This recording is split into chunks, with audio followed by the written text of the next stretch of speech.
So, you want to know how I was able to take my sound from this? Was thinking of the white men that I should fear, but it's my own kind doing all the killing here. To this. Was thinking it's the white men that I should fear, but it's my own kind doing all the killing here.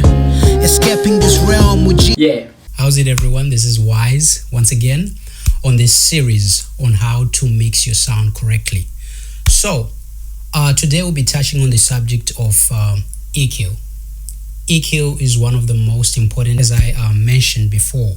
So we want to touch on that. The first thing when it comes to EQ is you want to remove your lows until you reach 100 hertz, right? All those frequencies, like, they are unnecessary actually, depending also on the outcome that you want on your sound. I would suggest you use the normal FL or the normal Cubase or other DAWs. The companies that make their own EQs and all that kind of stuff, they are a little bit more advanced. I wouldn't recommend a beginner to actually start from there. So normally I would have like 3 EQs. One that I would use for boosting. The other one I would use for like removing the frequencies that I don't really feel like they are needed, on the mixing.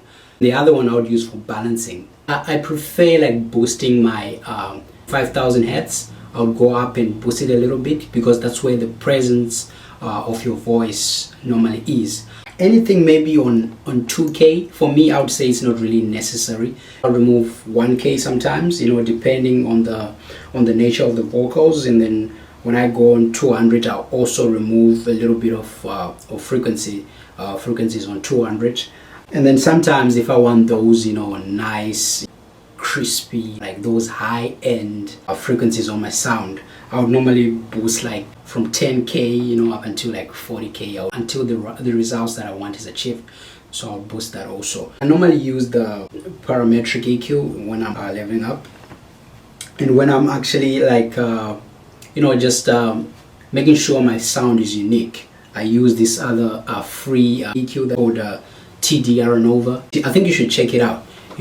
That will be also great, but only check this out once you've actually developed the skills that are needed right on FL plugins. You are an artist and sometimes you don't really have money to go to studios and stuff. You just have a PC maybe and a 500 rand mic. That would work. When I started, I was recording with my headphones. It was me and some of my homies, we used to do that back in the day. Would record with the headphones, and then would vibe to it, and then the following year would say, what were we doing in this kind of stuff? It all comes down to the love of music. When you have the passion, when you have the desire and the drive, and I'm pretty sure your mind will take you into that dimension of just creating and having that unique sound.